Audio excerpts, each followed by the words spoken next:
کسی بھائی نے تبلیغی جماعت کے بارے میں پوچھا ہے کہ جو نکلتے ہیں 15-20 بندے مسجد میں قیام کرتے ہیں، ان کے بارے میں صحیح تفصیل سے بتائیں۔ اس مسئلے کو کئی دفعہ بیان کیا جا چکا ہے، لیکن ہو سکتا ہے کچھ نئے ساتھی آئے ہوں۔ مسلمان پہ اللہ کے دین کی تبلیغ کرنا واجب ہے، ہر مسلمان پہ، یہ مولویوں کا کام نہیں، ہر مسلمان پہ۔ جو مسلمان ہے اسے پیارے نبی صلی اللہ علیہ وسلم کا کوئی بیان، کوئی فرمان، کوئی ارشاد، کوئی حدیث ملتی ہے، پہنچتی ہے، تو اس پہ لازم ہے کہ اس کو آگے اپنی استطاعت کے مطابق پہنچائے۔ خامن کو پتہ لگا وہ بیوی کو بتائے، باپ کو پتہ لگا وہ اولاد کو بتائے، بھائیوں کو پتہ لگا وہ اپنے بھائیوں کو بتائیں، اپنے گھر کو، اپنے قبیلے کو، اپنی قوم کو، اپنے معاشرے کو، اپنے ماحول کو، اپنی بستی کو، اس میں دین کی دعوت دینا، پہنچانا لازم ہے۔ رہا ماجرا کہ کوئی ایک بستی سے اٹھ کے دوسری بستی میں، دوسری بستی والے پہلی بستی میں، مکہ والے مدینہ، مدینے والے مکہ، جدے والے طائف، طائف والے جدہ، اس کی مثال رسول اللہ صلی اللہ علیہ وسلم کی زندگی سے، صحابہ کرام کی زندگی سے نہیں ملتی۔ آپ نے جس کو بھیجا اس علاقے میں مستقل رہنے کے لیے بھیجا۔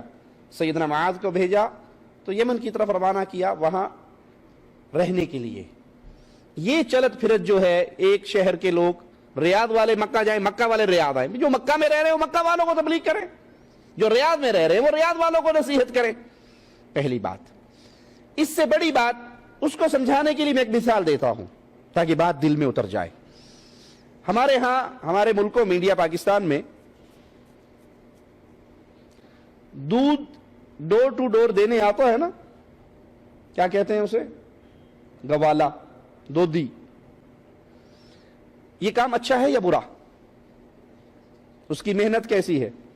وہ اذانوں سے پہلے نکلتا ہے، کھیت میں جاتا ہے، بھینسوں کا دودھ بھانے پہ جاتا ہے، وہاں سے دودھ دوتا ہے، دودھ اٹھاتا ہے، پھر آدھا کلو اس کو، 1 پاؤ اس کو، کلو اس کو، 1.5 کلو اس کو وہ بانٹتا ہے۔ پیسے بھی نقد نہیں لیتا، پیسے بھی اسے مہینے کے بعد ملتے ہیں۔ تو وقت کی قربانی دے رہے ہیں نا یہ۔ اگر یہ جا کر دودھ نہ لائے تو ہر بندے کو خود جانا پڑے گا، محنت والی بات ہے۔ ایک ایک دروازے پہ رکتا ہے بیچارہ، سائیکل پہ تھوڑا سا چلتا ہے، پھر اتر جاتا ہے، تھوڑا سا چلتا ہے، پھر اتر جاتا ہے۔ تو اس کی محنت بہت زیادہ ہے، پیسہ بھی اپنا لگا رہا ہے، آپ سے مہینے کے بعد لے رہا ہے، وقت کی قربانی، مال کی قربانی۔ اگر یہی دودھ والا اپنے برتن نہ دھوئے، یا دودھ میں کیمیکل ڈال دے، یا دودھ میں زہر ملا دے، اور پھر آ کر ڈور ٹو ڈور یہ دودھ بانٹے، سب بچوں نے فیڈر پیے اور ساتھ ہی موشن لگ گئے، ساتھ ہی بھاگے، ہر باپ اپنے بیٹے کو لے کے ہسپتال بھاگ رہا ہے، اور شام کو اس کو آگے پکڑے کہ تو نے یہ کیا کیا، خراب دودھ دیا ہمیں، تیرے برتن گندے تھے، اس میں زہر تھا، اس میں کیمیکل تھا، اس میں یہ تھا، اس میں وہ تھا۔ اور یہ کہے کہ اپنی بات نہ کیجئے، پہلے میری طرف دیکھیے، میری محنت کتنی ہے۔ میں اذان سے پہلے نکلتا ہوں، میں مزرے میں جاتا ہوں، میں کھیت میں جاتا ہوں، میں بھینسوں کا دودھ نکالتا ہوں، میں سائیکل پہ ٹھنڈی بارش ہو، اندھیری ہو، طوفان ہو، 2 دن دودھ دینے آنا ہے، میری ڈیوٹی ہے، میری محنت، میرا وقت، میری قربانی، میرا پیسہ، یہ سارا کچھ دیکھیے۔ تو جس کا بچہ بیمار ہوا ہوگا وہ کیا کہے گا غصے میں؟ بھاڑ میں گئی تیری محنت، تیری محنت کو دیکھوں یا اپنے بیٹے کو دیکھوں؟ بھائی ٹھیک ہے تو ڈور ٹو ڈور آ کے دودھ دے رہا ہے، لیکن جو چیز تو سپلائی کر رہا ہے وہ تو خراب ہے۔ چیز خراب سپلائی کرنے کی وجہ سے تیری محنت ساری بیکار، اس کی کوئی قیمت نہیں لگے گی۔ تو ہم کہتے ہیں تبلیغی جماعت والے پیارے بھائی، ان کی وقت کی قربانی بڑی عظیم ہے، مال کی قربانی بڑی عظیم ہے، اپنا بیوی بچوں کو چھوڑنا، گھر بار کو چھوڑنا، باہر نکلنا، گرمی، سردی، طوفان، بارش، بسترے اٹھا کر، گردنیں جھکا، یہ ساری محنت بڑی اچھی ہے۔ جو چیز وہ سپلائی کر رہے ہیں ڈور ٹو ڈور، وہ کیا ہے؟ دیکھنے والی بات، جو چیز وہ سپلائی کر رہے ہیں، جو دروازوں پہ جا کر لوگوں کو بلا کر مسجد میں اکٹھا کر کے پڑھا کیا رہے؟ اگر تو قرآن کا ترجمہ پڑھائیں تو ہم خود جانے کے لیے تیار، اہلاً و سہلاً، سب جائیں، سب سنیں۔ اگر وہ بخاری شریف سے درس دیں حدیث کا، سب سننے کے لیے تیار. وہ دیتے ہیں مولانا زکریا صاحب کی فضائل اعمال کا درس.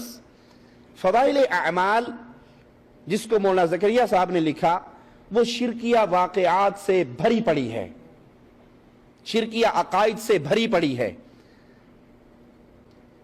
وحدت الوجود کا عقیدہ اس کے اندر موجود ہے, غیر اللہ سے فریاد کرنے کا عقیدہ اس کے اندر موجود ہے. صفحہ 558 فضائل صدقات حصہ 2 کتب خانہ فیضی لاہور کی چھپی ہوئی, ہر پریس کی الگ الگ پیج ہوتے ہیں.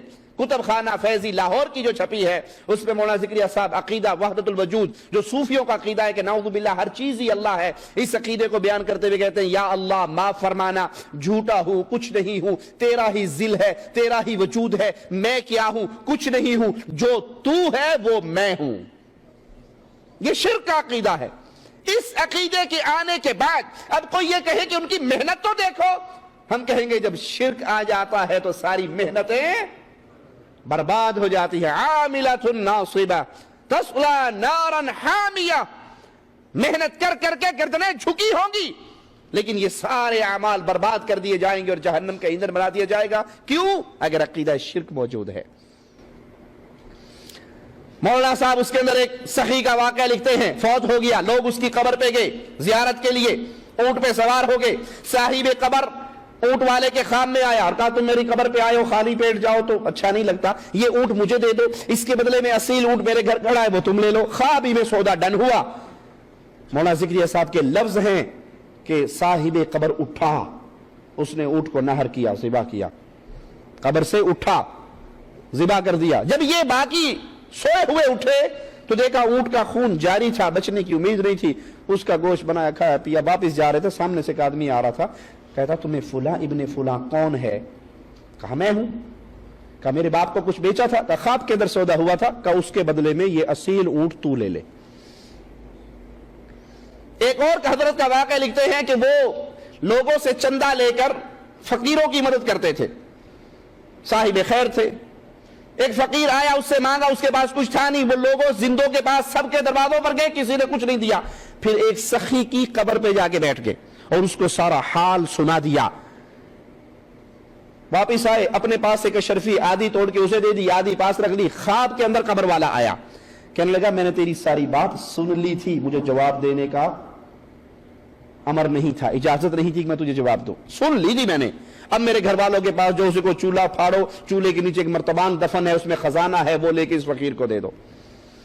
مولانا صاحب کے 2 لفظوں پہ غور کیجئے. صاحب قبر اٹھا اونٹ ذبح کرنے والے قصے میں, اور ادھر کہہ رہے ہیں قبر والے نے کہا میں نے تیری بات سن لی تھی, جواب دینے کی اجازت نہیں تھی. قرآن کہتا ہے اموات غیر احیاء وما یشعرون ایان یبعثون, یہ جو قبر میں دفن ہو گئے یہ مردے ہیں, یہ زندہ نہیں ہیں, انہیں تو یہ بھی شعور نہیں ہے کہ اٹھایا کب جانا ہے. تو پیارے بھائی محنت بہت ہے, کاوش بہت ہے, خدمت بہت ہے, مال کی قربانی, وقت کی قربانی, لیکن اصل بات کیا ہے کہ پیش کیا کر رہے ہو, سپلائی کیا کر رہے ہو. بشر کی لکھی ہوئی کتاب وہ بھی جو غلطیوں سے بھری پڑی ہے, بشر کی لکھی ہوئی کتاب اور وہ کتاب جس کے اندر شرکیہ واقعات ہے, قبر پرستی کی دعوت ہے, مردوں سے مانگنے کی دعوت ہے. تو جب شرک داخل ہو جاتا ہے پھر کوئی محنت بھی قبول نہیں ہوتی.